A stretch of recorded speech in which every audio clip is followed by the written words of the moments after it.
Estas mujeres han pasado toda su vida viviendo entre lujos. Entrenadas desde su nacimiento en el arte del placer, no saben nada del mundo más allá de la corte del rey. Pero dos de estas mujeres están a punto de sufrir una espantosa muerte.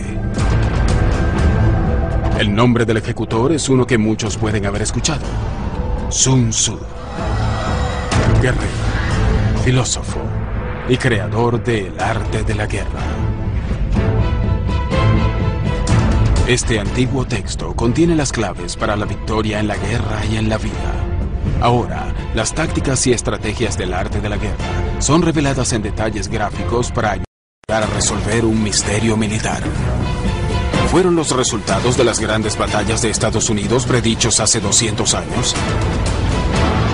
¿Acaso el arte de la guerra profetizó el destino final de los nazis?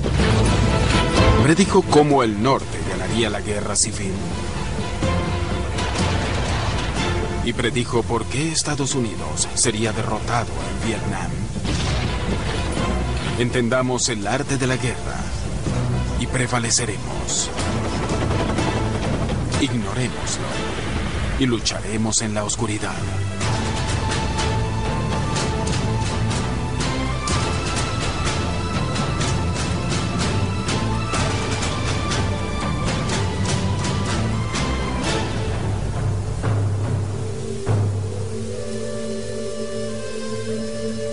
El rey Helu, gobernante del estado chino de Wu, agoniza frente a una creciente amenaza. Un vecino hostil está preparado para invadir. Desesperado por defender su reino, Helu convoca a una de las mentes militares más brillantes de la historia, Sun Tzu. La importancia de Sun Tzu radica en su filosofía holística cohesiva de cómo abordar la estrategia. Si escuchamos a Sun Tzu, si seguimos sus principios, resultaremos victoriosos. Si lo ignoramos, lo haremos a nuestro propio riesgo, porque definitivamente perderemos. Sun Tzu le asegura al rey Helu que él puede entrenar al pequeño ejército de Wu para superar y derrotar a la gran fuerza invasora. El rey Helu interroga a Sun Tzu, reta a Sun Tzu de una manera más bien burlona. Le dice: tú aseguras que puedes convertir a cualquiera en soldado. Puedes convertir a estas mujeres de palacio, a estas concubinas mimadas y delicadas, en una fuerza de ataque. Y Sun Tzu le respondió: por supuesto que puedo. Él simplemente les enseña a las mujeres cuáles son las maniobras importantes. Escoge a las dos concubinas mayores para que sean líderes del pelotón y les encarga de asegurarse que se observe la disciplina en sus unidades. Pero cuando Sun Tzu ordena que comience el ejército, las mujeres simplemente se echan a reír. Sun Tzu dice: bueno, está bien, quizás mis instrucciones no estuvieron claras para ustedes. Ahora voy a reformular mis instrucciones en lenguaje simple. Les dijo a las concubinas que cuando los tambores redoblaran, ellas deberían formarse como soldados, usar las lanzas, las espadas y cerrar filas. Y la segunda vez, ¿qué pasa? Que ellas siguieron riéndose. Sun Tzu dice que si las órdenes no están claras y las tropas no obedecen, la culpa es del general. Pero si las órdenes son claras y las suyas habían sido muy claras, era culpa de los oficiales subordinados que estas órdenes no fueran obedecidas. Hay una sola manera mediante la cual Sun Tzu convence a las concubinas de que está hablando en serio.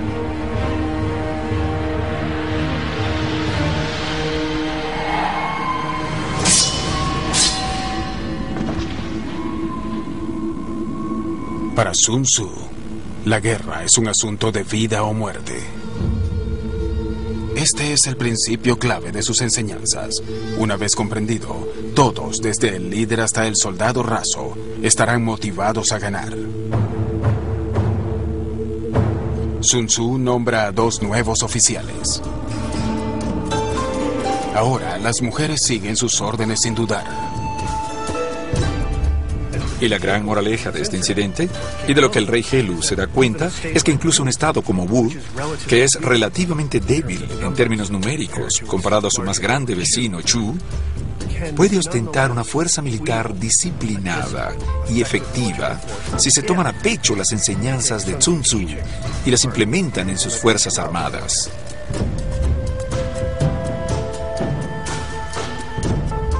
Pese a que estas mujeres nunca irán a batalla, Sun Tzu ha demostrado su punto. El rey Helu nombra a Sun Tzu como comandante del ejército Wu.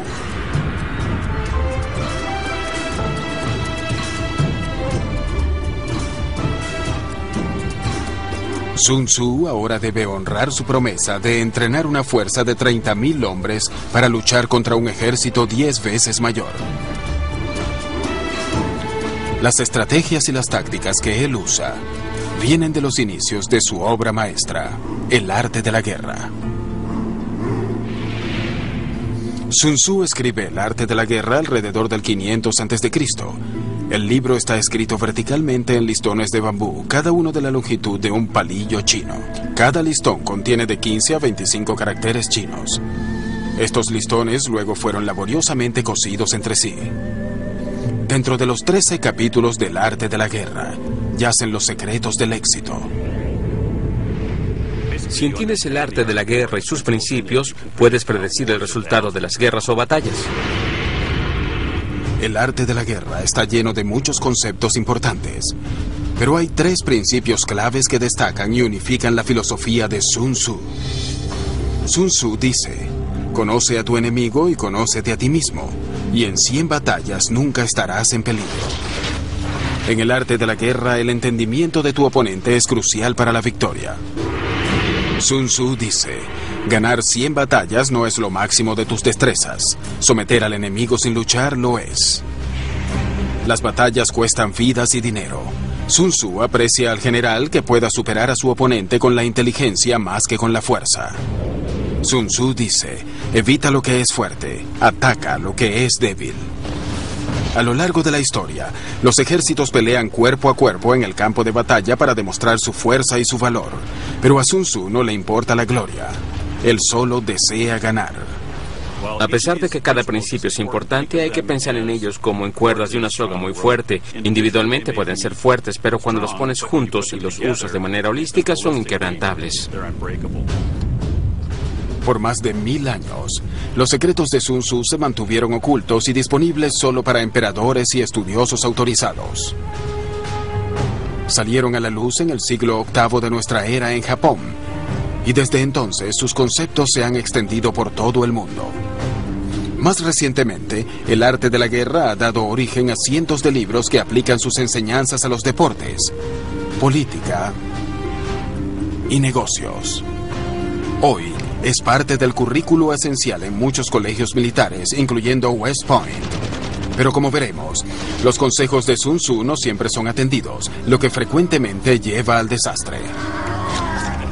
Creo que si muchos generales a través del tiempo hubieran escuchado a Sun Tzu, no hubiéramos visto muchas sangrientas guerras de desgaste con las que la humanidad ha sufrido. Él estaba muy enfocado en cómo alcanzo mi objetivo con el mínimo de recursos utilizados y la mínima cantidad de destrucción. Los principios de Sun Tzu están a punto de ser puestos a prueba. Sun Tzu ha entrenado al ejército de Wu a defenderse contra el poderoso estado de Chu al occidente. Al principio de esta guerra, entre Wu y Chu, cuando a Sun Tzu le fue otorgado el mando de un ejército de Wu, parecía que Chu tenía todas las ventajas. El ejército de Wu solo tenía 33.000 efectivos. Chu podía llevar al frente fuerzas de cientos de miles de hombres. Al mando de los 300.000 guerreros de Chu, se encuentra un primer ministro corrupto y hambriento de poder llamado Nan Wang.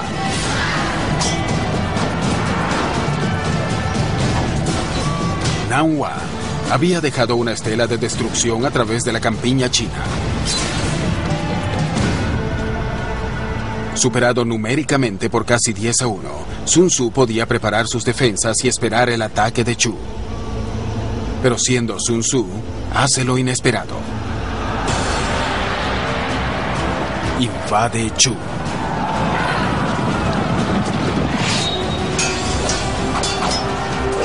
Sun Tzu no ataca de frente al ejército de Nanhua, sino que escoge objetivos débiles como puestos de avanzada remotos y pasos de frontera.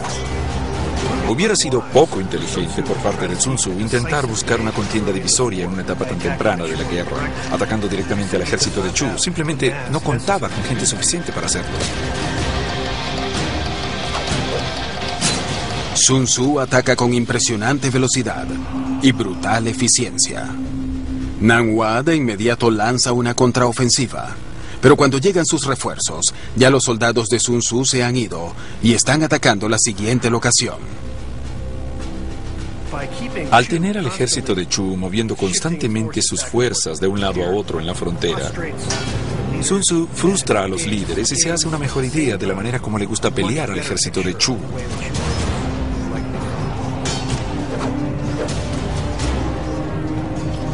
Después de cada batalla, Sun Tzu va comprendiendo mejor a su enemigo.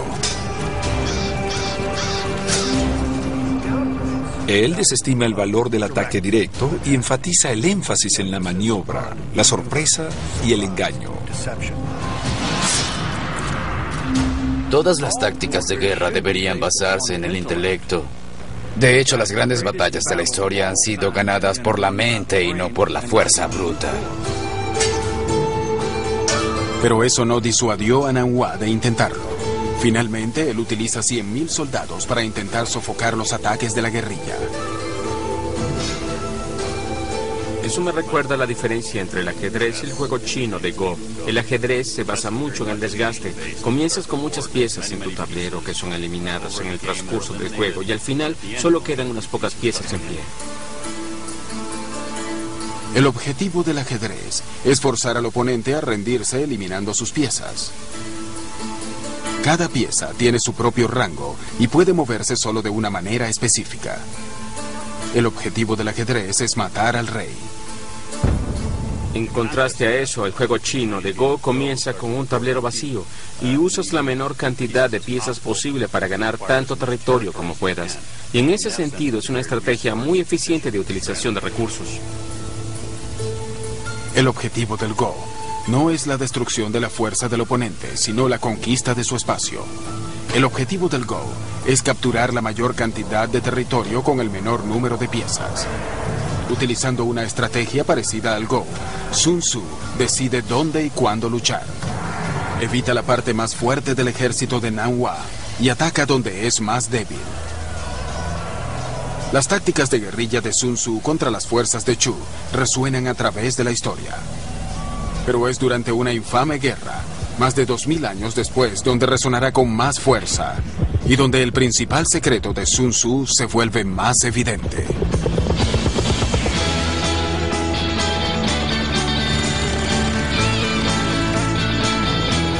A mediados de la década de los 60, la más grande superpotencia del mundo lucha contra los comunistas norvietnamitas en un país más pequeño que el estado de Montana.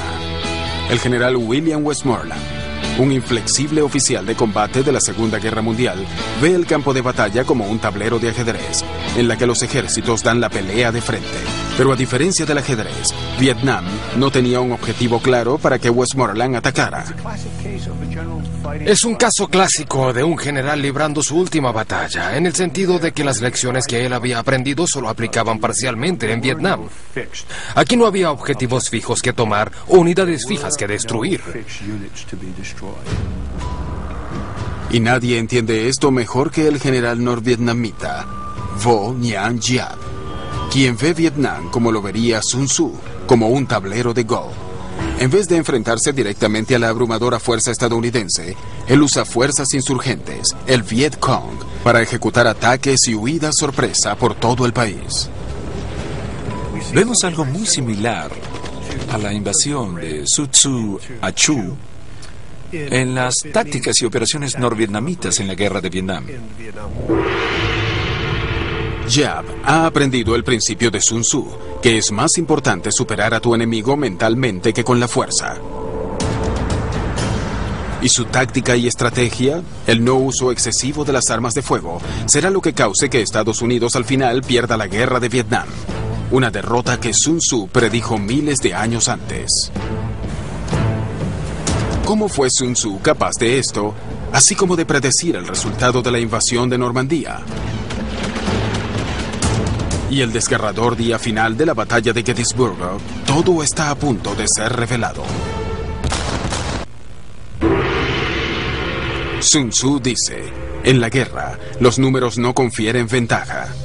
No avances apoyándote en la pura fuerza militar. A mediados de la década de los 60 en Vietnam, el general estadounidense William Westmoreland ordena intensos bombardeos aéreos. Estados Unidos finalmente lanzaría casi 7 millones de toneladas de bombas en Indochina durante la guerra, más del doble del peso de todas las bombas lanzadas por ellos mismos durante la Segunda Guerra Mundial. Pero los estadounidenses están a punto de aprender la lección de Sun Tzu de la manera más dura, pues a pesar del avasallante poderío militar y del valor de sus soldados, Estados Unidos no puede ganar esta guerra. Entre el 59 y el 75, los norvietnamitas libraron una guerra desesperada contra el gobierno de Vietnam del Sur y sus aliados estadounidenses. Y aunque eran superados en armas, cuando observamos cómo se libró la guerra y lo vemos a través de los ojos de Sun Tzu, es obvio por qué prevalecieron. Westmoreland usa una estrategia inspirada en el ajedrez: detener el avance comunista aniquilando a tantos norvietnamitas y miembros del Vietcong como sea posible. Por el contrario, el adversario de Westmoreland, el general norvietnamita Vo Nguyen Giap, usa preferiblemente la estrategia de Sun Tzu similar al Go. Westmoreland intenta desgastar al enemigo, intentando matar a tantos como sea posible. Por su parte, Giap observa la situación más desde una perspectiva de Go, intentando enfocarse en cómo ganar tanto territorio como sea posible y luego derrotar al enemigo. Para combatir el bombardeo aéreo estadounidense, Giap recurre a un principio básico de Sun Tzu: conoce a tu enemigo y conócete a ti mismo, y en 100 batallas nunca estarás en peligro. La manera como los estadounidenses funcionaban frecuentemente era predecible. Preparaban una zona de aterrizaje a través de ataques de artillería y aéreos, y luego traían las tropas. Giap reconoció esto y se dio cuenta de que si podía hacer que sus soldados se agacharan y sobrevivieran los ataques de artillería, cuando las tropas estadounidenses aterrizaran, podrían tenderles emboscadas y someterlos. Las bombas estadounidenses no destruyen al enemigo, simplemente telegrafían que la infantería estadounidense está en camino.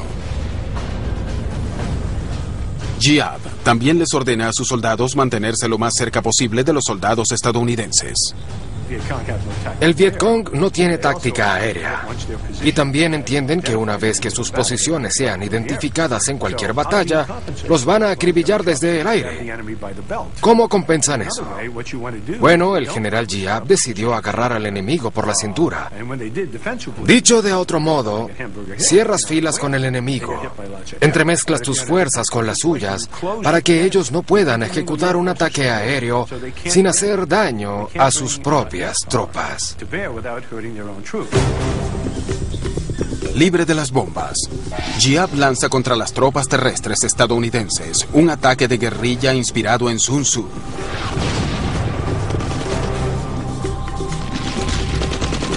Tiende emboscadas, trampas con granadas de mano y recurre a francotiradores. Lo que Giap comienza a aplicar son ataques de desgaste contra los estadounidenses.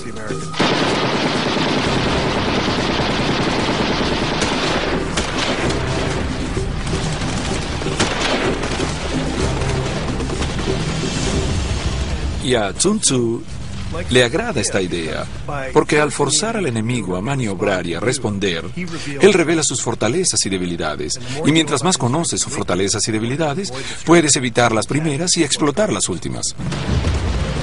Y la principal debilidad de Estados Unidos en esta guerra no está en el campo de batalla. Nuestra debilidad no estaba en Vietnam. Nunca perdimos nada en Vietnam. No perdimos ni una batalla en Vietnam. Pero perdimos en la resolución del pueblo estadounidense de seguir la guerra. Giap se dio cuenta de esto desde el principio y no trató de derrotarnos en Vietnam, sino en Estados Unidos. Giap sabe que si puede volver al pueblo estadounidense en contra de la guerra, puede derrotar a las poderosas fuerzas armadas de ese país.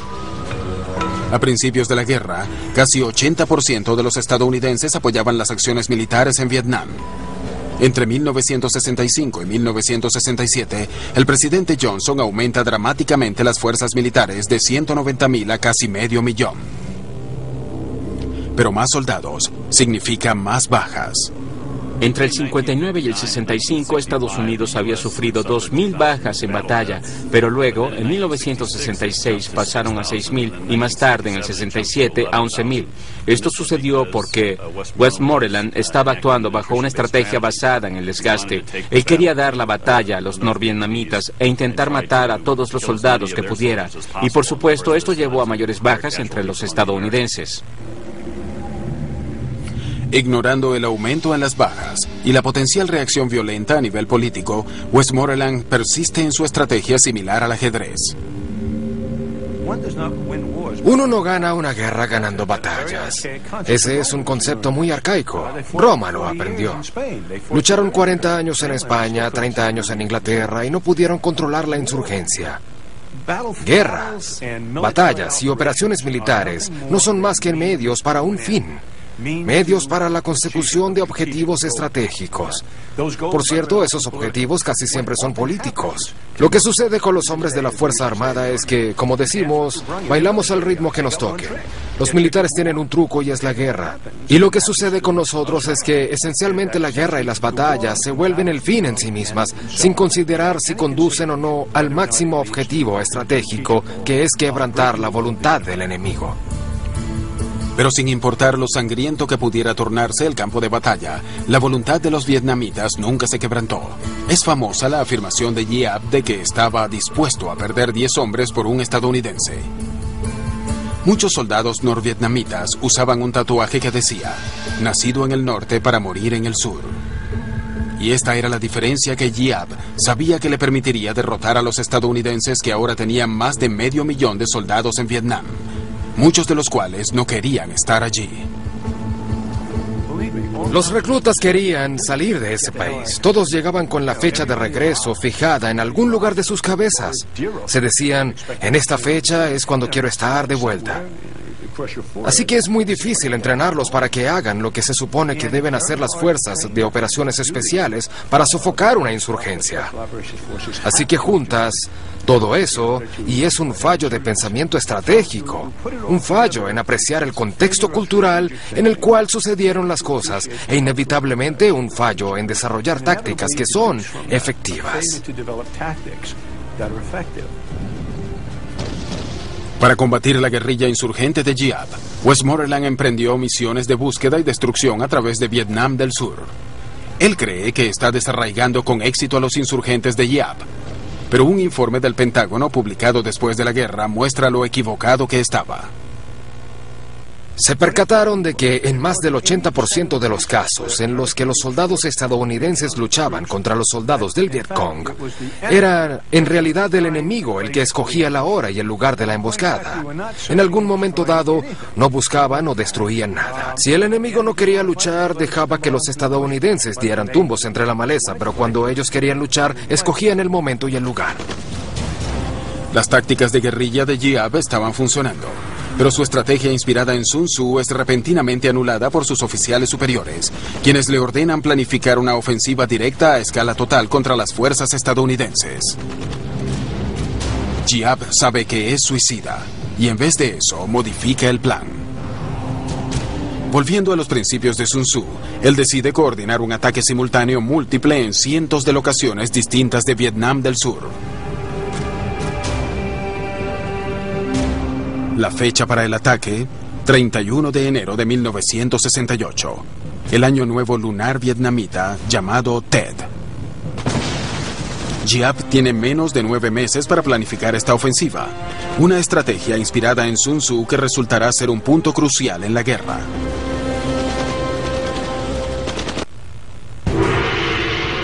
Sun Tzu dice: que tus planes sean tan oscuros como la noche. Luego, ataca como un rayo. Durante la guerra de Vietnam, el general norvietnamita Vo Nguyen Giap prepara su ofensiva de Tet en el más absoluto secreto. Y al igual que el maestro Sun Tzu, Giap deposita su fe en sus espías. Sun Tzu les otorga gran importancia a los espías y de hecho dedica todo un capítulo a los diferentes tipos de espías y cómo pueden ser utilizados. Sun Tzu se hubiera sentido impresionado con la red de espías del general Giap en Vietnam del Sur. Giap entendió que el acertado conocimiento del enemigo vale 10 divisiones, y lo que sucedió es que él literalmente había creado una red de espionaje que no tenía rival. Es decir, cada cantinero, cada taxista, cada bailarina, cualquiera que estuviera en contacto con los estadounidenses, era una fuente de información para el Vietcong.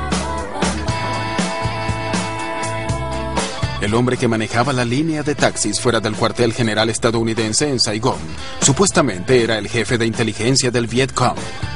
El punto era simplemente escuchar lo que los estadounidenses decían, lo que los soldados les decían a las chicas, las prostitutas, los vendedores de drogas, y recolectar la información permitía predecir el movimiento de las unidades estadounidenses. Y como resultado, y como demostraron los estudios posteriores, no sorprendimos a nadie. Ellos supieron nuestros movimientos casi todo el tiempo. Con información actualizada de su enemigo, Giap avanza con sus planes para la ofensiva Tet. El elemento sorpresa es clave, pero no significa nada si sus hombres no están suficientemente armados. El próximo reto de Giap es encontrar la manera de introducir y esconder miles de armas en Vietnam del Sur. La solución es una estrategia de Sun Tzu: el engaño y el secreto. Giap va bajo tierra. Encontramos un enorme complejo de túneles que se extienden por kilómetros con 3 o 4 niveles de profundidad, donde había hospitales de campaña y almacenes para provisiones. Era allí donde el Vietcong y el ejército norvietnamita iba a descansar. Había licor, chicas, y algunas de ellas se transportaban por debajo de los campamentos estadounidenses. El más largo de estos complejos de túneles se encuentra al norte de Saigón, en Cu Chi. Se extiende desde la frontera con Camboya y tiene más de 120 kilómetros de pasajes interconectados. Construidos por los vietnamitas en los años 40 y 50, los túneles fueron originalmente excavados en la dura arcilla, con simples herramientas de agricultura. En la siguiente década, los túneles se expandieron y se fortificaron, con zigzags y abruptas caídas para resistir el ataque estadounidense. El Vietcong añadió entradas secretas, sistemas de ventilación camuflajeados y puertas falsas. ¿Cómo se lucha dentro de los túneles? Usan lo que llamamos ratas de túnel, que frecuentemente eran chicos de 1,65 m, 1,68 m, delgados, pero tremendamente valientes, para bajar a esos túneles armados solo con una 45 y una linterna. Es decir, aquí la guerra se torna realmente cerrada, sin saber lo que vas a encontrar allá abajo. Giap alentó a decenas de miles de soldados a ir por los túneles a medida que la ofensiva de Tet se iba acercando. Con solo 2 meses antes de Tet, Giap intenta lo que podría ser su más grande engaño. Vietnam anuncia que honrará el tradicional cese al fuego por Tet. Parte de la campaña de engaño es en realidad acordar un cese al fuego por Tet. Esto realmente hizo que los estadounidenses y los survietnamitas se confiaran y pensaran que podían relajar su guardia y enviar soldados a casa, ya que no había conflicto durante las festividades. Ahora, cuando falta poco más de una semana para Tet, Giap lanza un ataque sorpresa en la remota base estadounidense en Khe Sanh. Los infantes de marina estadounidenses combaten las hordas de soldados norvietnamitas que tratan de invadir el extenso complejo. Estados Unidos no está dispuesto a perder Khe Sanh.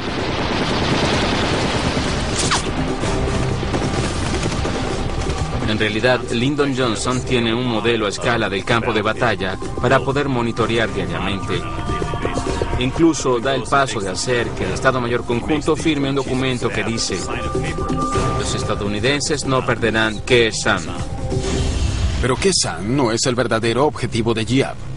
Es una treta para desviar la atención estadounidense de las ciudades antes de Tet. Sun Tzu hubiera aplaudido la maniobra de Giap. Sun Tzu dice, en la batalla, utilice un ataque directo para llamar la atención y un ataque indirecto para ganar. En el arte de la guerra, debes siempre intentar engañar a tu enemigo. Escoge un lugar donde quieras atacar y luego ataca en otro lugar para distraer su atención. Mientras está distraído, captura tu verdadero objetivo. Giap ha hecho todo lo posible para prepararse para la ofensiva de Ted. Utiliza espías, secreto y engaño. El momento de atacar está cerca. 31 de enero de 1968. Los fuegos artificiales estallan. Es el año nuevo lunar de Ted. De pronto, la celebración se torna mortal. Más de 80,000 soldados del Vietcong llevan a cabo ataques simultáneos individuales en más de 100 ciudades, aldeas y bases estadounidenses en todo Vietnam del Sur. La ofensiva de Ted ha comenzado. Los estadounidenses y los survietnamitas están conmocionados, sorprendidos. Habían pensado que el enemigo estaba casi vencido. Sin embargo, llegaban reportes de todas las ciudades, casi todos los pueblos y todas las bases, indicando que estaban bajo ataque. Los comandantes estadounidenses ven el mapa de Vietnam del Sur, iluminado como una máquina de pinball.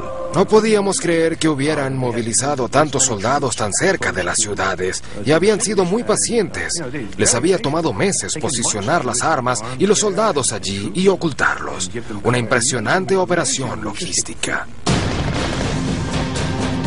Los informantes de Giap llevan a los soldados norvietnamitas y del Vietcong a través de las calles a objetivos estratégicos.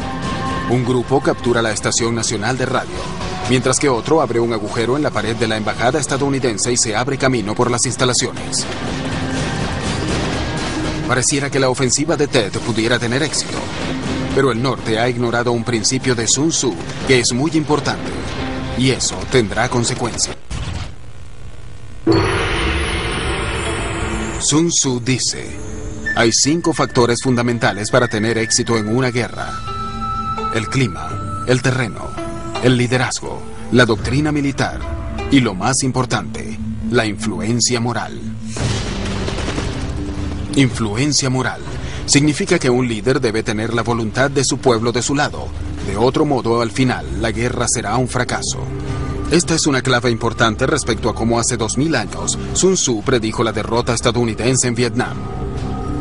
Con la ofensiva de Ted en todo su apogeo en 1968, el Vietcong lleva consigo las listas negras y asesina a placer a simpatizantes de Vietnam del Sur. Una de las más brutales masacres tiene lugar en la ciudad de Hue. Ellos masacraron 5,000 personas en Hue, muchos de ellos funcionarios gubernamentales, cuyo único crimen era trabajar para una agencia del gobierno. Y también exterminaron, literalmente, cientos de monjas, cuyo único crimen era ser católicas.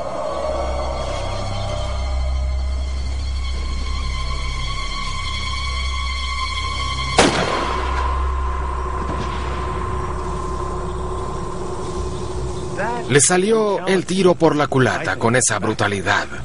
Muchos vietnamitas dijeron, un momento, eso no es lo que nosotros hacemos. No queremos vivir gobernados por esta gente. A mi juicio, esta masacre fue terrible y sin sentido. Sin el apoyo de la gente, las pequeñas unidades de Giap quedan sin refuerzos. No tienen idea de qué hacer ni manera de comunicarse entre sí.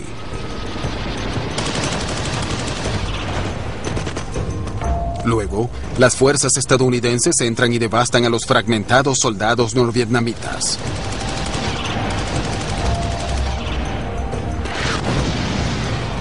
$10,000 efectivos mueren en los primeros días del ataque. Mientras tanto, las fuerzas estadounidenses sufren solo 250 bajas. Ted resulta un desastre militar para los norvietnamitas. Pero el concepto de influencia moral de Sun Tzu afecta a ambos lados. Cuando los estadounidenses ven por televisión las imágenes de la ofensiva de Ted, el apoyo popular a la guerra se desvanece rápidamente. Esto tuvo el efecto de simplemente poner de cabeza los sentimientos de la gente acerca de la guerra. Habíamos pensado que estábamos ganando en Vietnam y luego nos dimos cuenta de que perdíamos, y en ese momento creo que todo cambió en Estados Unidos. Pese a perder la batalla, Giap está en camino de ganar la guerra, derrotando a Estados Unidos donde le importaba más: en casa.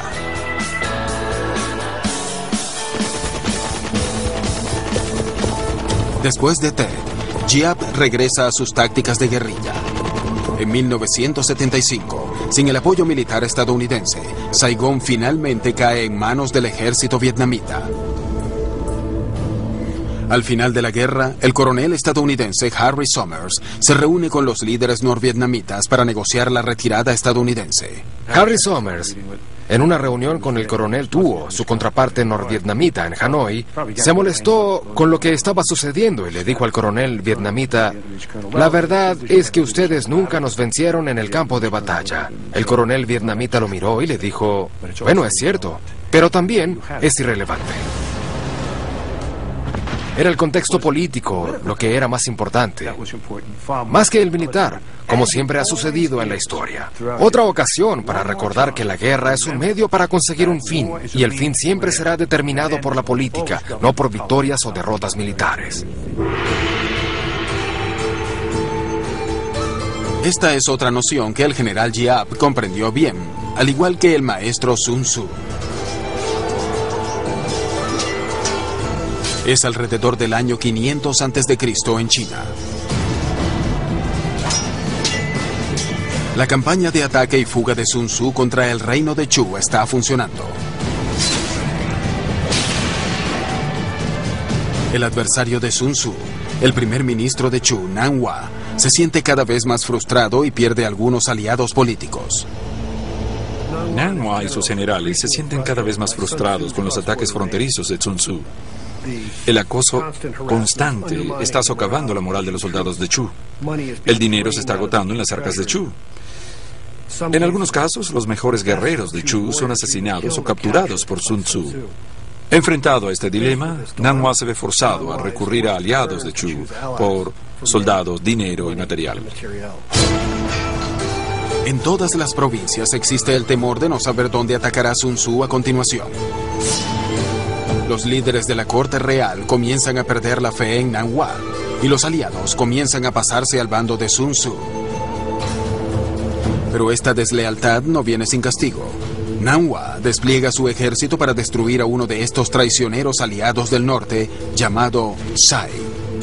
Cuando la capital está a punto de ser atacada, el duque de Sai acude a Sun Tzu por ayuda. Sun Tzu ahora se enfrenta a una situación totalmente desfavorable. Si no hace nada, su aliado será destruido. Si intenta salvarlo, Nan Hua aplastará a su ejército. Pero para Sun Tzu la solución es simple. Lidera una pequeña fuerza hacia Sai, que actúa como carnada para alejar a Nan Hua de la ciudad. Es un principio clave de las enseñanzas de Sun Tzu. Haz que tu enemigo se mueva.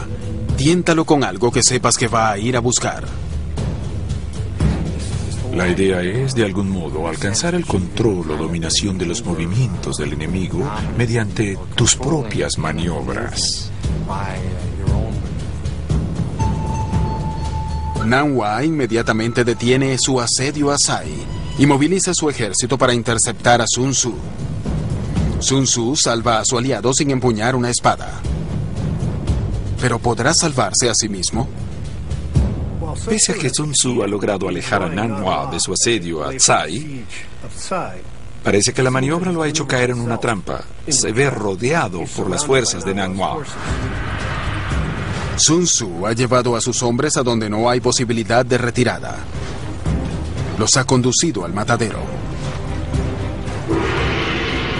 Sun Tzu dice: lleva a un ejército donde enfrente la muerte, donde no haya escape, y no escapará o sentirá temor, pues no hay nada que no pueda lograr.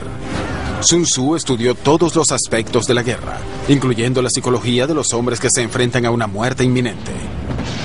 Sun Tzu dice que cuando los hombres saben que están en una situación mortal, se transforman. De la noche a la mañana se convierten en guerreros temerarios y luchan con todo lo que tienen para sobrevivir.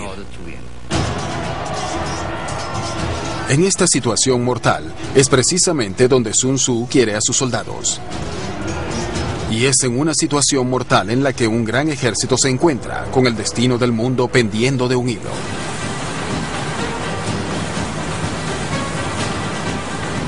...6 de junio de 1944...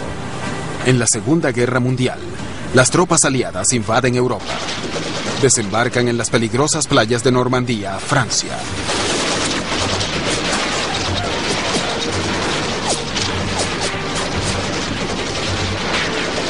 Si desembarcan tropas en una playa sin tener cómo retirarse, van a tener que pelear para sobrevivir.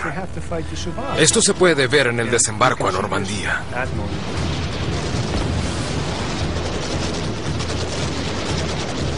Lo que esos hombres pensaban era casi increíble.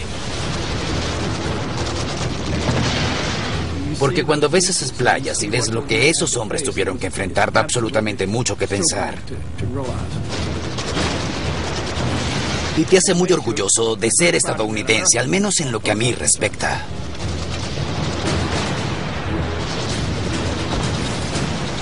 ¿Cómo sobrevivieron y finalmente derrotaron a los nazis? Está predicho en las páginas del arte de la guerra de Sun Tzu.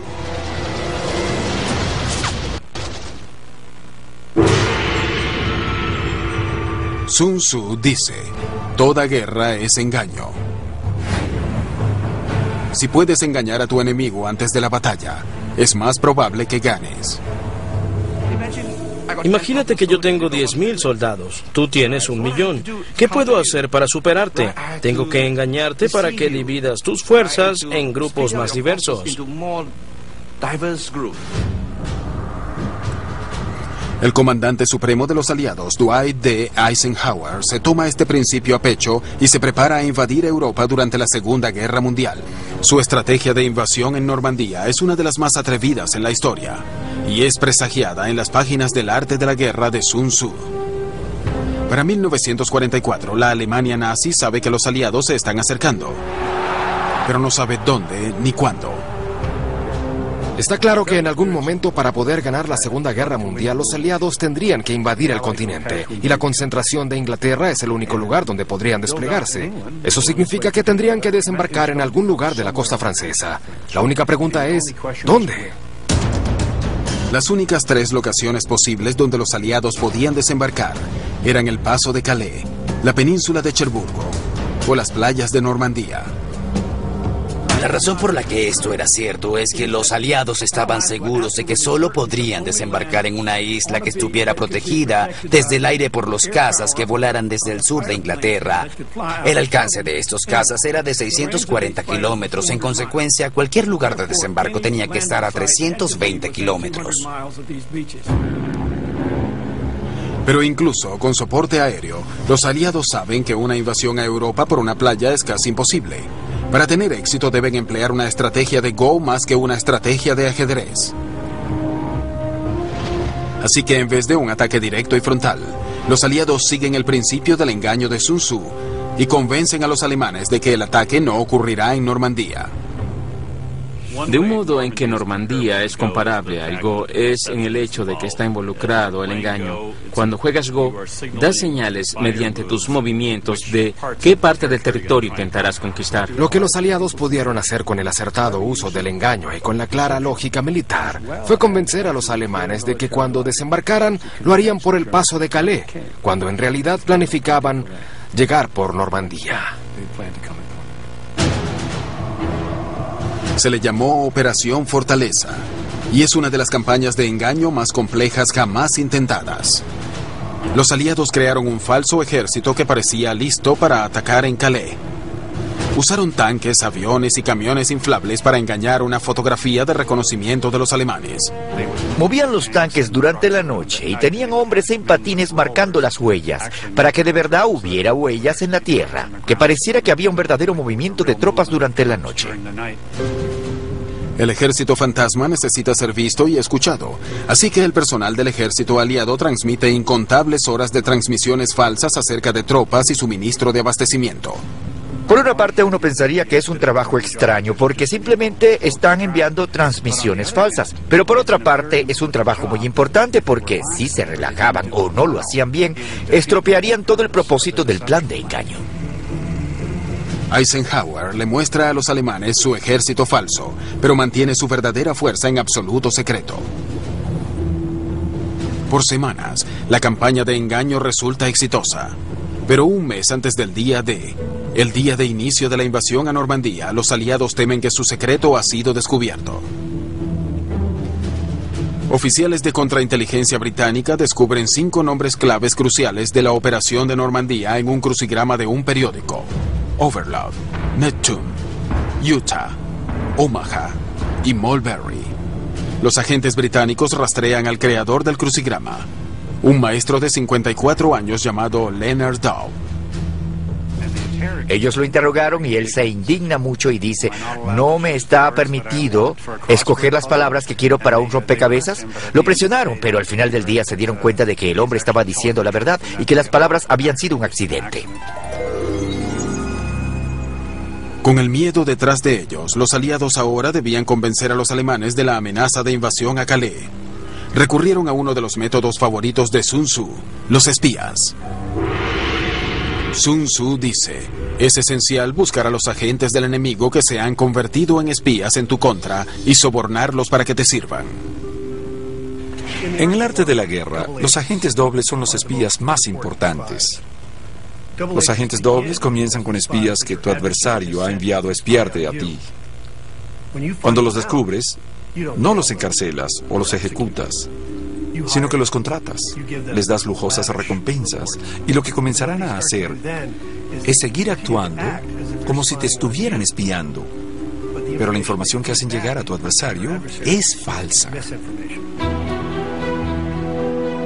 Durante la Segunda Guerra Mundial, nadie usa mejor los agentes dobles que los británicos. Su programa es llamado Traición, y uno de sus agentes dobles clave es un contratista naval llamado Alfred Owen.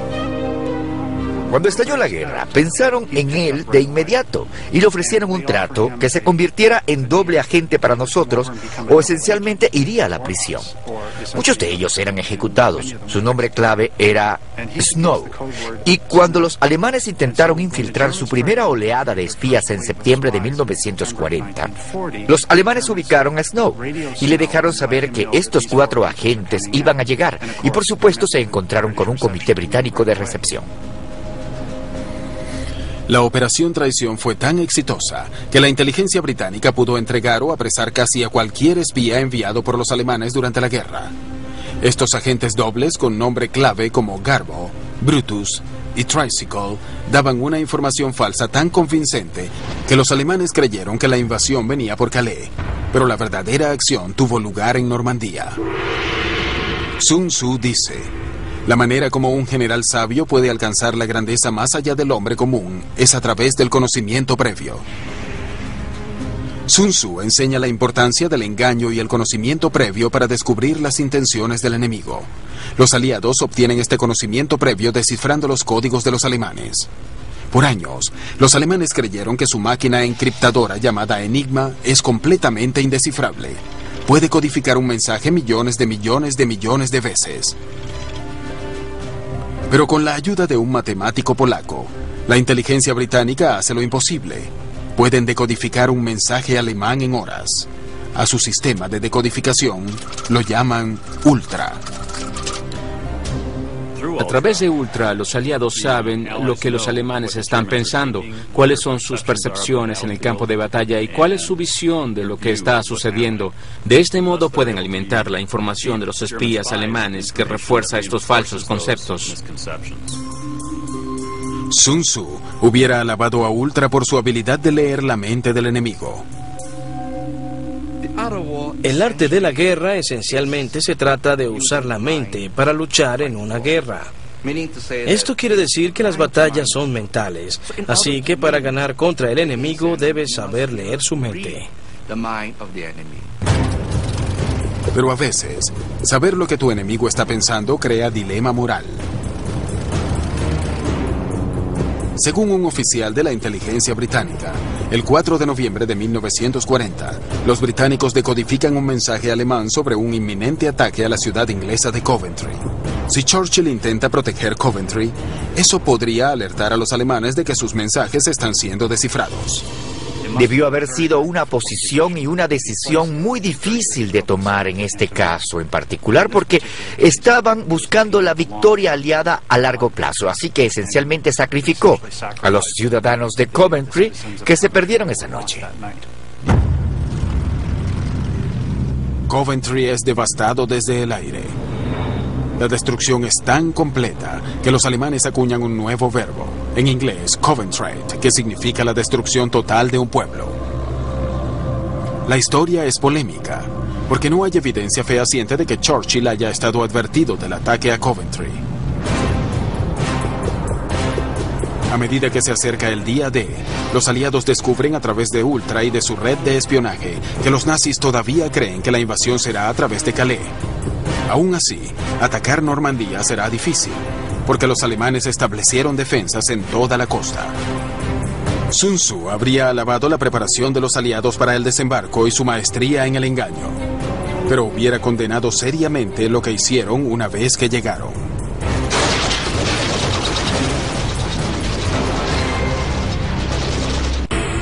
Sun Tzu dice: cuando el zarpazo de un halcón destroza el cuerpo de su presa, es porque es el momento adecuado. Cuando el agua torrencial arrastra las rocas, es por el impulso.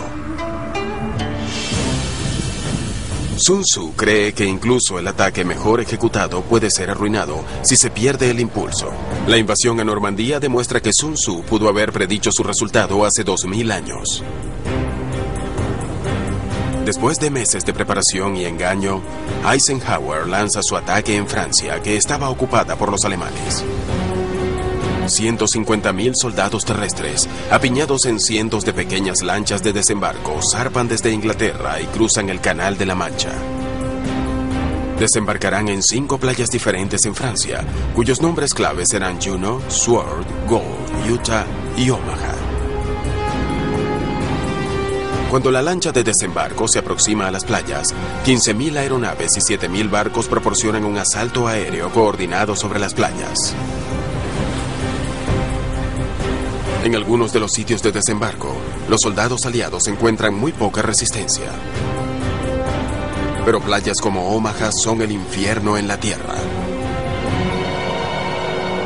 Para muchos de los soldados aliados en las lanchas de desembarco, estos momentos antes de que las puertas se abran serán los últimos de su vida. Es un caso de valor increíble frente al más abrumador terror. Es decir, si lo pensamos, las lanchas de desembarco llegaron a la playa y a medida que se aproximan, los soldados dentro de las embarcaciones podían oír las ametralladoras resonando en el exterior.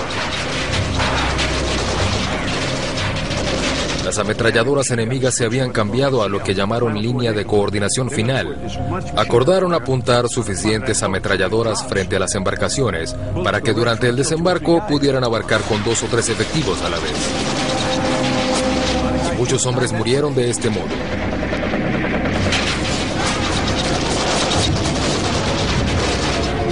Muchos ni siquiera lograron salir de las lanchas.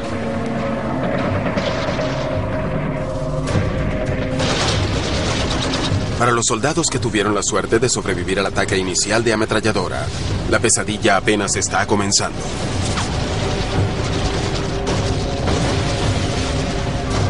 Tienen que atravesar 180 metros de terrenos minados, bajo el peso del equipo mojado. Luego, atravesar otros 80 metros de playas cercadas con alambre de púas. Es la extensión de 3 campos de fútbol de muerte y destrucción, mientras las ametralladoras masacraban a soldados aliados. Si alguna vez tienes la oportunidad de visitar Omaha, cambiará toda tu visión de Estados Unidos. Te hará darte cuenta de todo el heroísmo que fue desplegado por esos hombres en ese lugar. Los aliados sobreviven en este mortal terreno exactamente de la manera como Sun Tzu predice, luchando juntos y nunca dándose por vencidos. Era un horror absoluto, y sin embargo seguían llegando. Y te preguntas por qué la gente haría eso. Y quizás Sun Tzu es bastante educativo en este aspecto. Hay que hacerlo, porque la única alternativa es la muerte. ¿Qué vas a hacer? ¿Darte la vuelta con tu equipo y regresar a Inglaterra? No hay planes de evacuación, a menos que estés herido. No hay modo de que te niegues a desembarcar. Así que, en cierto sentido, cuando sitúas a un grupo de efectivos en la playa, estás siguiendo a Sun Tzu, ya que estás poniendo a un ejército en una situación en la que deben luchar o morir, y dieron la talla luchando, y sobrevivieron. Los aliados también se benefician de otro principio de Sun Tzu, el pobre juicio del líder del enemigo. Sun Tzu dice, es esencial para la victoria que los generales sean abandonados por sus líderes. La estructura de mando de los aliados le da total autoridad al general Eisenhower como comandante supremo de todas las fuerzas del frente occidental. Subordinados a él están 4 comandantes, uno para la Armada, otro para la aviación, otro para el ejército estadounidense y un último para el ejército británico. En el mundo de los negocios, este sería un organigrama bien planificado con responsabilidades bien definidas. La gran ventaja que tenía Eisenhower es que podía trabajar con todo tipo de gente y había una gran cantidad de primadonas de ambas partes, pero él podía trabajar con estas personas y hacerlo por el bien común. Uno esperaría que un dictador como Hitler tuviera una cadena de mando más eficiente que los aliados. Pero sucede lo contrario. Hitler establece un sistema confuso de superposición de autoridad. Quería asegurarse de que ninguna persona por debajo de él tuviera toda la información y o todo el control sobre las fuerzas a su disposición. Así que, al dividirlo, Hitler siempre se aseguraba de que él fuera quien tomara la decisión final en cuanto a la disposición y localización de las tropas. El general von Rundstedt ostenta el título de comandante en jefe de las fuerzas occidentales, pero la Armada y la aviación tienen cadenas de mando separadas que no están bajo su control y no cooperan entre sí. La Waffen-SS, un brazo militar separado que lucha en paralelo con el ejército alemán, responde a Himmler, y Rundstedt solo tiene control indirecto de las divisiones mecanizadas. 4 unidades de tanques están bajo su mando, pero los 6 restantes están divididos entre los grupos B y G del ejército. Es toda una locura. El estilo de liderazgo de Hitler y la caótica estructura de mando del ejército alemán convierte a Hitler en un adversario muy cooperativo para una campaña estilo Sun Tzu. Él interfiere constantemente en las decisiones de sus subordinados, los generales que debían estar actuando objetiva y profesionalmente, intentando defender a Francia en contra de la invasión aliada. Uno de los grandes errores de Hitler es la manera como despliega sus laureadas divisiones de tanques Panzer. Algunos generales creen que los Panzer deben estar cerca de las playas para hacer retroceder a las tropas invasoras de vuelta al mar. Otros piensan que los tanques deben quedar en reserva para que puedan desplegarse como una sola fuerza donde los aliados escogieran desembarcar. Ya que ninguno de los generales tiene la autoridad para dar la orden, la decisión corresponde a Hitler. Y siendo Hitler como era, tomó todas las decisiones erradas, desplegó una división Panzer en Holanda, otra en la bahía de Vizcaya y las 2 fuera del rango de cualquier posible desembarco y el resto de las divisiones Panzer a cierta distancia de las playas. El fallo de Hitler es un ejemplo perfecto de por qué Sun Tzu dice que un general inteligente debe ser libre de conducir la guerra sin la interferencia del líder.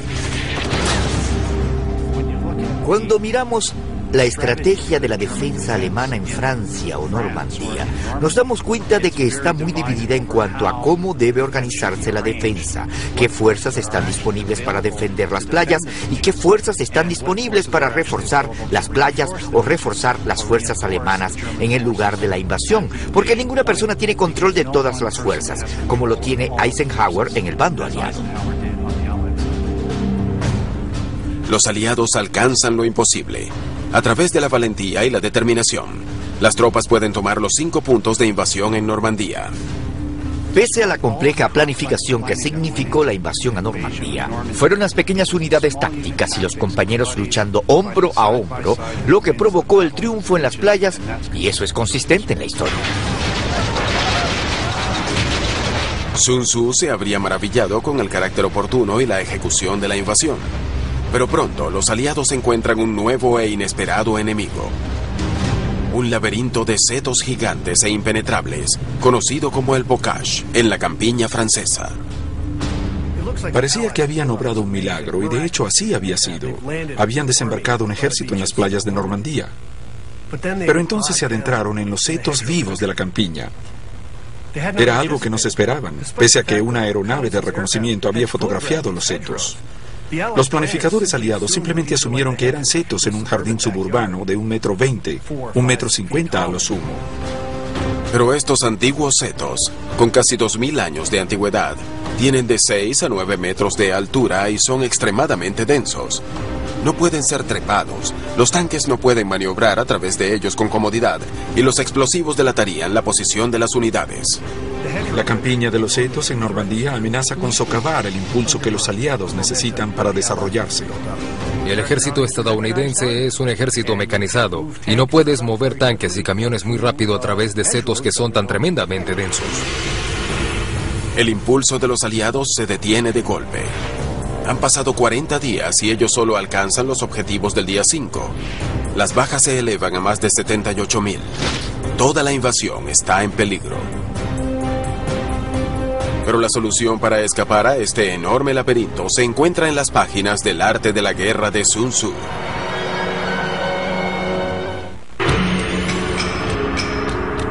Sun Tzu dice: haz que tu enemigo se prepare en su flanco derecho y se debilitará en su flanco izquierdo. En Normandía, Francia, los aliados estaban siendo detenidos por los setos del bosque. Un terreno perfectamente apto para emboscadas y francotiradores de los alemanes. Los alemanes tienen una palabra para los combates terrestres de orden cerrado en terrenos muy complejos y cerrados. La palabra es Rattenkrieg y literalmente significa la guerra de las ratas. Significa que la guerra se reduce al combate individual, 1 o 2 hombres contra 1 o 2 hombres, debido a que el terreno, en este caso los setos, no te permite maniobrar. Y no te permite el uso de tus avances tecnológicos como artillería, poderío aéreo y movilidad de tanques.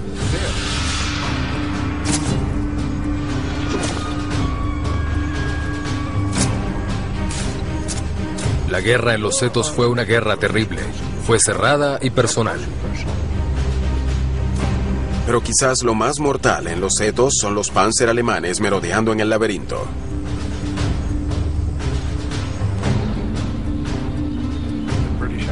Los británicos en realidad tenían un panfleto acerca de cómo cazar tanques. Ellos enviaban equipos especializados de individuos con bazucas o PIAT, siglas en inglés de lanzador antitanque de infantería, como los llamaban los ejércitos británicos. Estos equipos dan caza a los tanques y los sacan de circulación, y el manual hace que esto parezca un gran juego de caza. Eventualmente, los aliados diseñan una estrategia inspirada en Sun Tzu que los ayudará a liberarse de la carnicería en la campiña del Bocage. El plan es atraer a la ciudad de Caen a la mayor parte de las fuerzas de lucha alemana que están en el Bocage, de modo que quede atrás una fuerza debilitada. Principalmente porque Caen tenía campos aéreos, estaba cerca de París, así que los alemanes estaban seguros de que atacaríamos por Caen. El plan de los aliados comienza con la Operación Goodwood, una devastadora descarga aérea contra la ciudad de Caen. Los alemanes muerden la carnada y alejan del Bocage muchas de sus divisiones Panzer, dejando solo 1,5 divisiones para contener las fuerzas estadounidenses en los setos. Estados Unidos inmediatamente aprovecha el cambio y responde con un fulminante ataque aéreo sobre las divisiones de tanques Panzer que quedan, en la llamada Operación Cobra. Sun Tzu dice que debes comportarte como una serpiente. ¿Por qué? Porque cuando te ataquen en el frente, la retaguardia reforzará el frente. Si atacas por la retaguardia, el frente reforzará ese punto. Y si te atacan en el medio, ambos lados pueden responder. Así que para Sun Tzu, cuando el enemigo te ataca, en tus respuestas debes ser flexible.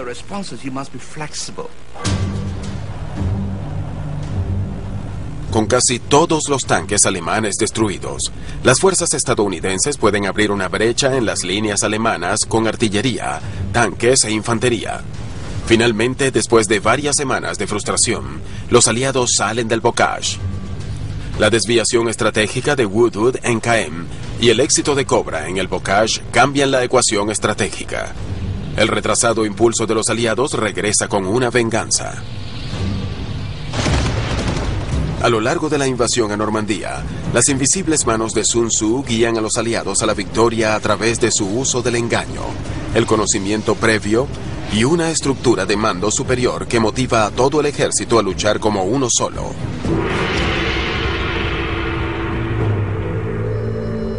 Sun Tzu dice: el ejército ganador establece primero las condiciones para la victoria, luego lucha.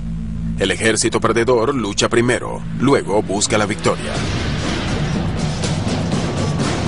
La batalla entre los reinos Wu y Shu está en todo su apogeo. La pequeña fuerza de Wu, ensamblada por Sun Tzu, está en terreno mortal. Son rodeados por el ejército del primer ministro de Shu, Nanhua.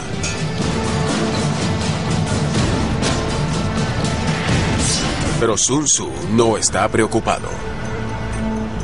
Mientras el ejército de Nanhua ataca, la principal fuerza de Sun Tzu se dirige a Jin, la capital de Shu. Cuando Nanhua se da cuenta de que la principal fuerza de Sun Tzu está abocada al ataque de Jin, tiene una difícil decisión que tomar. Obviamente quiere matar a Sun Tzu. Quiere aniquilar esta fuerza al mando de Sun Tzu, pero a pesar de que no cree que la principal fuerza de Wu sea una gran amenaza a la capital de Shu, teme que el defensor de Jin, otro general, obtenga crédito por defender la capital contra las fuerzas de Wu. Como resultado, se apresura a defender a Jin. Será el error más garrafal de Nanhua en la guerra. Al igual que Nanhua, muchos generales a lo largo de la historia se han adentrado en una batalla sin tener toda la información que necesitan.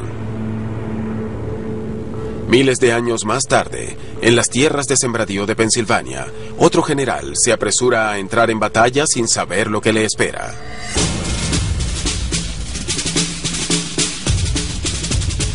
Es el general confederado Robert E. Lee, a quienes algunos consideran como el más grande comandante en la historia estadounidense. Pero en Gettysburgo, Lee no logra prestar atención a la sabiduría de Sun Tzu y paga un precio terrible.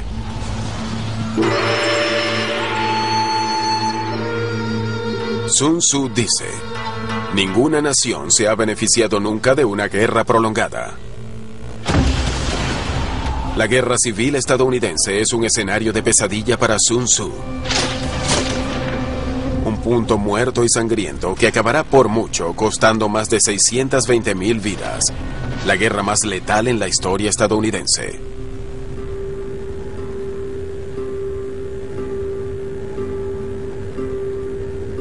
Para 1863 estaba claro para ambos bandos que no sería la guerra corta que todos pensaban que sería.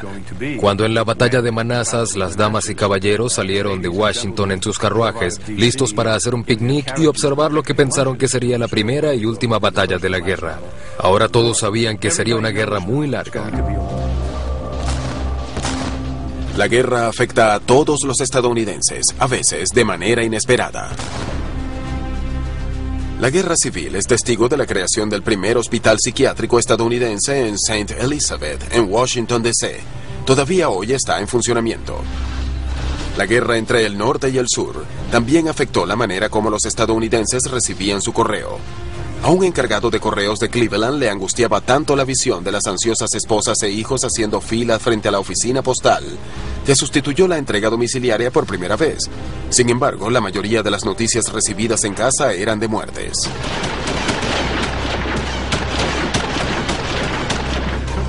Los buitres se dieron cuenta de que cuando veían un ejército, tarde o temprano había carne para comer. Y a medida que los ejércitos avanzaban, ellos también se iban moviendo, cientos de buitres sobrevolando los campos de batalla, esperando la carnicería, las heridas abiertas, para picotear los ojos y comerse las entrañas, como harían con cualquier otra carroña. Eran escenas horrendas, pero eso es lo que es la guerra. Es horrenda.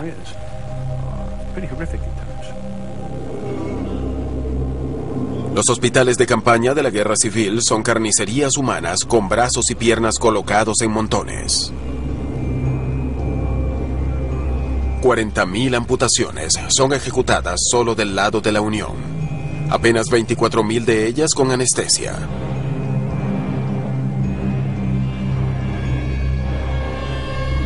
Los médicos ejecutan docenas de cirugías sin siquiera lavarse las manos. Era 7 veces más seguro luchar en la batalla de Gettysburgo que enviar a un ejército al hospital.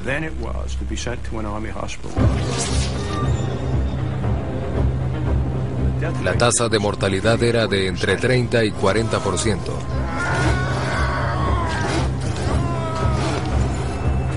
Amputar miembros era solo parte del problema. Había que enfrentar también el problema de la gangrena, supuraciones, infecciones, y la tasa de mortalidad se incrementaba de manera asombrosa. La guerra civil estadounidense es un clásico ejemplo de por qué Sun Tzu advierte en contra de ir a la guerra en primer lugar. Pero otros principios del arte de la guerra demostrarían ser instrumentales en la manera como terminó la guerra.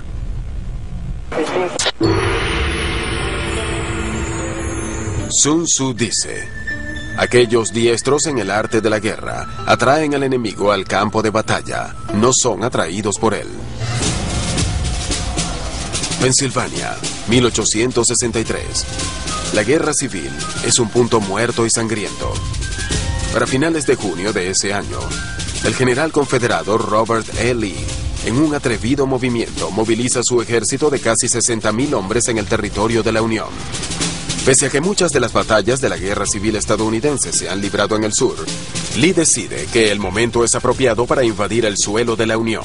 El plan de Lee es destruir tantos destacamentos militares como sea posible en Maryland y Pensilvania, mientras que los ejércitos de la Unión defienden Washington, D.C. Uno de los objetivos claves es Campo Cortain, en las afueras de Harrisburgo, el mayor almacén de abastecimiento militar en el norte. La estrategia del ataque de Lee en el norte no es primordialmente militar, como lo es política, pues lo que intentará será esencialmente derrotar a Lincoln en el terreno político. Lo que espera es que una derrota masiva del norte anime a la gente a perder la fe en la guerra.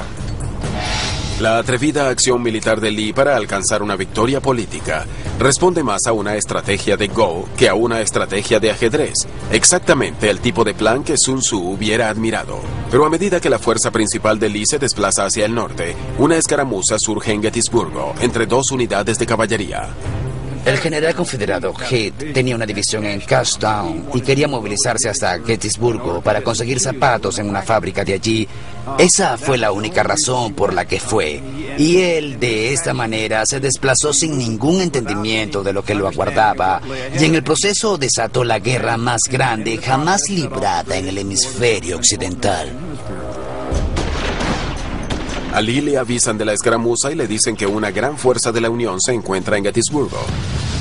En vez de enviar una unidad de caballería para que haga el reconocimiento, Lee ordena la movilización de todo su ejército. Es un error colosal. Lee decide abandonar el plan original, renuncia a lo que llamaríamos enfoque estratégico y comete el error de permitir que el desarrollo operativo guíe la estrategia. Lee ordena que todas sus fuerzas converjan en Cashtown, una pequeña aldea a 11 kilómetros de Gettysburgo. A Sun Tzu no le gustaría esta elección, ya que Cashtown no ha sido totalmente explorada. Si Robert Lee hubiera leído a Sun Tzu, hubiera sabido que era mejor emplear los recursos en averiguar lo que realmente estaba sucediendo que proceder a actuar en base a lo que se pensaba que estaba sucediendo.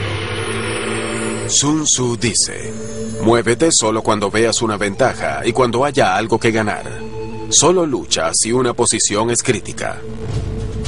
Unos 60.000 soldados confederados comienzan a aparecer desde las cercanas Cashtown y Carlisle. 3.000 soldados de la Unión toman posición en la colina de McPherson. Allí intentarán contener la arremetida de soldados enemigos hasta que llegue la ayuda. Pero las fuerzas de la Unión se encuentran a muchos kilómetros hacia Washington, D.C. Así que los soldados de la Unión se retiran hacia el sureste a las montañas de Cemetery, una cadena montañosa al este del pueblo que tiene la forma de un anzuelo de pescar. Las montañas de Cemetery proporcionan una fuerte ventaja defensiva. El terreno está tan obviamente a favor de la defensa que supongo que casi todos los subtenientes de West Point hubieran elegido ese terreno si hubieran tenido la oportunidad. Cuando el general de la Unión, Hancock, llega, declara que es la mejor posición natural que jamás ha visto. Lee inmediatamente ve el peligro de la posición de la Unión, pero debido a que las tropas de la Unión todavía están rezagadas, él cree que son vulnerables. Lee da una orden al general confederado Ewell, que muchos creen que en realidad no es una orden. Lee le dice, ataca cuando creas que es práctico. No le ordena que ataque. Ewell, nuevo en el campo, no sabía qué demonios estaba sucediendo, así que decide no atacar. Decidió que no era práctico porque sus tropas estaban cansadas, exhaustas, y él quería descansar. Pese a que algunos critican a Ewell por no seguir la orden, las palabras de Sun Tzu harían responsable a Lee. Si nos remontamos a la famosa reunión entre el rey Helu de Wu y Sun Tzu durante el incidente en el Palacio de las Concubinas, Sun Tzu dice en ese momento que si las órdenes no son claras, la culpa es del general. En Gettysburgo vemos a Lee impartiendo órdenes muy poco claras y muy ambiguas a sus subordinados. Los refuerzos de la Unión pronto llegan y fortalecen su posición. Lee ahora se enfrenta con una batalla cuesta arriba que casi seguramente va a perder. Sun Tzu dice, cuando el enemigo ocupa tierras altas, no lo confrontes. Si ataca cuesta abajo, no le hagas oposición. Cuando cae la noche durante el primer día de la batalla de Gettysburgo, Lee se reúne con otro general confederado, James Longstreet, un hombre que aborda la situación desde la perspectiva de Sun Tzu. Longstreet desea que Lee abandone la idea de atacar a la Unión en tierras altas. En vez de eso, quiere marchar al sur, hacia las montañas de Cemetery, y luego al este a Washington, D.C. Longstreet dice, esto forzará al ejército de la Unión a venir hasta las montañas de Cemetery y atacarlos donde estamos. Y si nos atacan, ganaremos. Y eso hubiera sido precisamente lo que Sun Tzu hubiera recomendado. Pero Lee dice que no. Apunta a las montañas de Cemetery y dice, el enemigo está allí, y yo lo atacaré allí. Lee ha abandonado por completo su estrategia de Go y la revierte al ajedrez. Longstreet está sorprendido. Él ve al ejército de la Unión atrincherado en las colinas y sabe que no deben atacarlos. Sun Tzu habría advertido en contra de esto. Hubiera dicho, evalúen la situación, ajusten sus fuerzas y encuentren otra manera de atacar al enemigo. Pero Lee no escucha. El segundo día de Gettysburgo es un infierno en la tierra.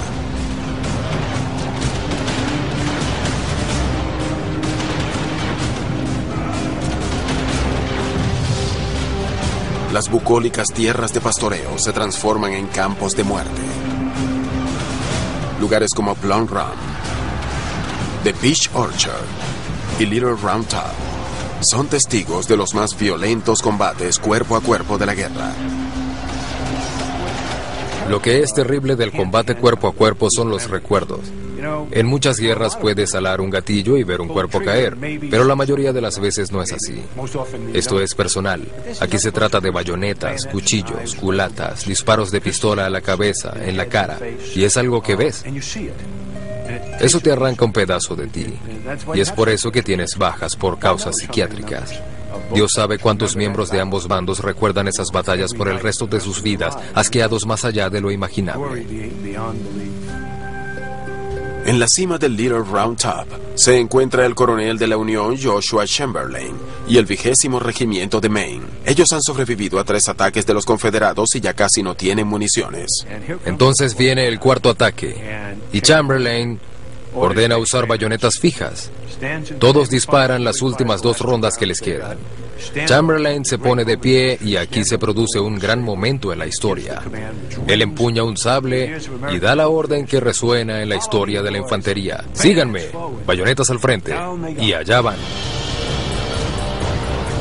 Las tropas de la Unión braman colina abajo. Conmocionados con el ataque, los soldados confederados se retiran.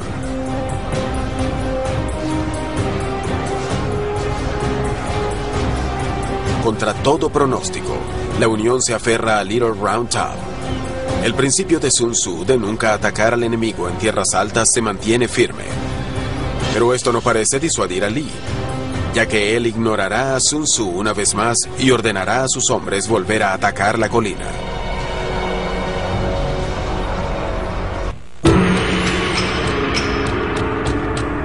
Sun Tzu dice: hay algunos ejércitos que no debieran ser combatidos y algunos territorios que no debieran ser disputados.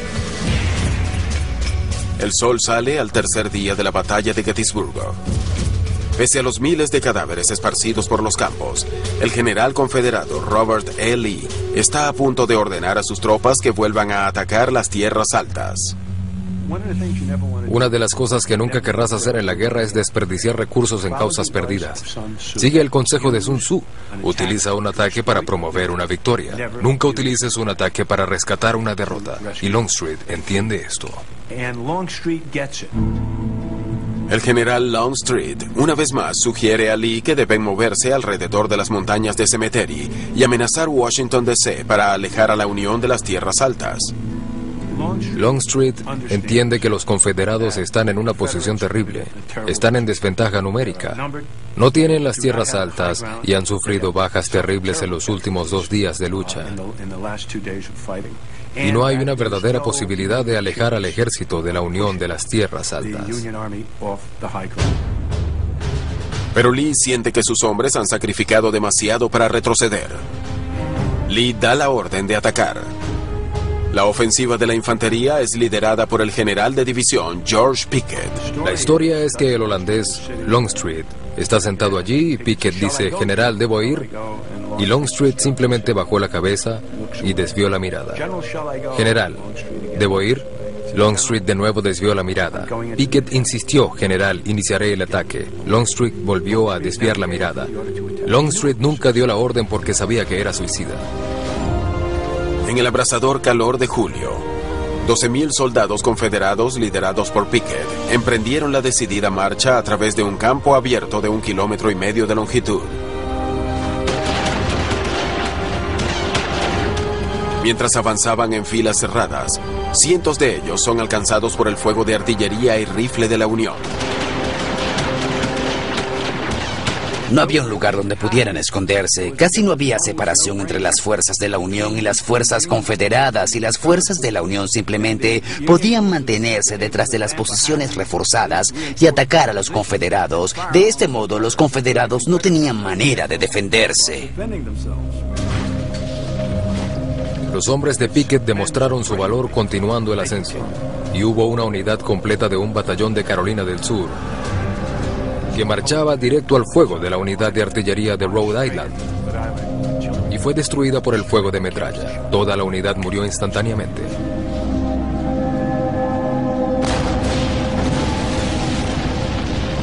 Destrozó a la gente, extremidades, cabezas, ojos, sangre, cabellos y globos oculares por todos lados.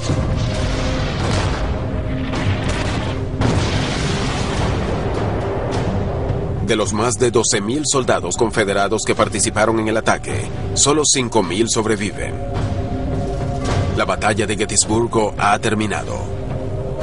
Sun Tzu se hubiera horrorizado de la trágica pérdida del ataque de Pickett. Sun Tzu siempre creyó en el uso del intelecto más que de la fuerza, y en nunca atacar de frente las fuerzas del enemigo si podía hacerlo de otro modo. En Gettysburgo, Lee no ajusta su estrategia a las situaciones del terreno.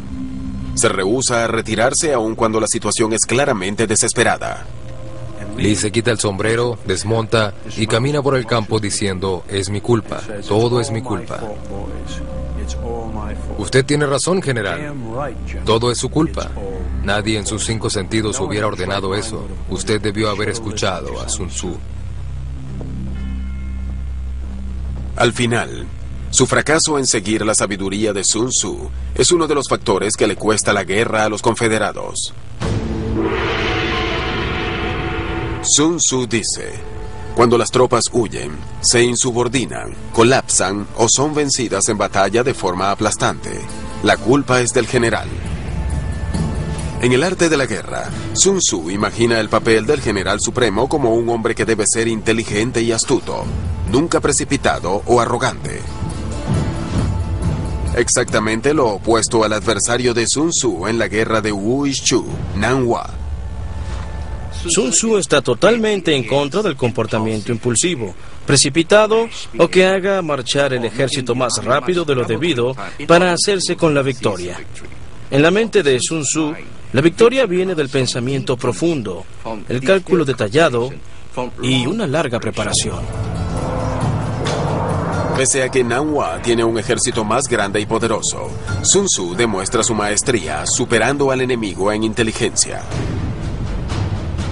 Nan Hua se apresura a ir a su capital, creyendo que Sun Tzu está a punto de invadir. Pero el maestro nunca tuvo la intención de atacar una ciudad tan bien protegida. Es una artimaña para atraer a Nan Hua a una trampa, y funciona perfectamente. Sin advertencia, más de 20.000 de los guerreros de élite de Sun Tzu tienden una emboscada a las fuerzas de Nan Hua. El sorpresivo ataque crea confusión entre los hombres de Nan Hua. Lo que tenemos ahora es una serie de batallas entre las agotadas fuerzas de Nan Hua y la fuerza principal de Sun Tzu. En cada batalla, Nan Hua se debilita más, mientras que Sun Tzu se hace más fuerte y la capital de Chu queda expuesta.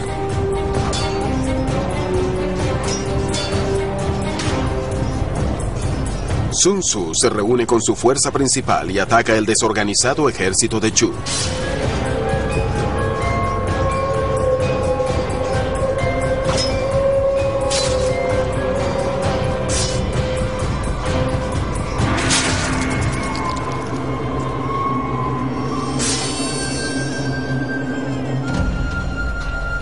Finalmente, Sun Tzu ha ganado la guerra. A través de la preparación, el engaño y los ataques indirectos, Sun Tzu logra una de las más grandes hazañas de la historia. Pero tan misteriosamente como llegó, Sun Tzu se marcha y desaparece. Hay algunas especulaciones acerca de por qué desaparece. Una teoría es que el comportamiento del líder de Wu lo conmocionó y lo desanimó. Cuando el rey de Wu entró a la capital de Chu, se sintió abrumado ante tanta riqueza. Se volvió codicioso. Parecía que Sun Tzu le había proporcionado a este ambicioso y potencialmente corrupto rey un peligroso instrumento, este nuevo ejército que él perfeccionó. También comienza a observar estallidos de luchas internas, y tal vez es el momento en que Sun Tzu se retira de esta vida y comienza a escribir lo que percibe como lecciones del conflicto entre Wu y Chu. La primera línea del arte de la guerra de Sun Tzu es: la guerra es un asunto de importancia vital para el Estado. Es un asunto de vida o muerte, supervivencia o ruina. Sun Tzu sabe que la guerra puede llevar al desastre. A veces, la mejor manera de ganar es no pelear. Y quizás este sea el mayor secreto de Sun Tzu. Las naciones muchas veces se apresuran a ir a la guerra sin detenerse a pensar cuál será el costo total. No solo en dinero, sino en términos de sufrimiento humano, para el ejército y para los civiles y niños del país donde estás luchando. Es una reflexión de Sun Tzu, que antes de ir a la guerra hay que pensarlo bien y preguntarse si las razones por las que se está peleando realmente valen el costo total de la guerra, o si hay otra salida. Como dice Sun Tzu, el enojado puede contentarse de nuevo, pero los muertos no pueden volver a la vida. Sin embargo, algunos historiadores creen que el genio tras el arte de la guerra no fue en realidad ningún Sun Tzu, sino una serie de distintos estrategas. Pese a que su existencia es debatida, su legado es perdurable. Hoy, el arte de la guerra es leído por generales, ejecutivos y entrenadores profesionales y deportivos. Y mientras nos ofrece detalles de las batallas del pasado, podría estarnos preparando para las guerras del futuro. Sun Tzu es extremadamente relevante para nosotros hoy porque las reglas que estableció en el 400 a.C. son las mismas que aplicamos hoy o que deberíamos aplicar en la guerra hoy en día. Las recomendaciones para la guerra indirecta que aprendemos de Sun Tzu son lo que necesitamos para librar guerras actualmente, porque no hay manera de que podamos continuar librando guerras convencionales, porque ningún otro ejército nos atacará de manera convencional. Vamos a tener que usar los métodos indirectos recomendados por Sun Tzu para manejar al enemigo, y mientras más rápido lo aprendamos, será más factible que tengamos éxito en nuestras guerras en el futuro. Sun Tzu nos puede enseñar no solo a conocernos a nosotros mismos, a conocer nuestras fortalezas y debilidades y lo que somos capaces de hacer en el campo de batalla, sino recordarnos constantemente que es muy importante cultivar un entendimiento profundo y fundamental de nuestros adversarios para que podamos alcanzar mejor nuestros objetivos. Es lo que creo que lo convierte en intemporal.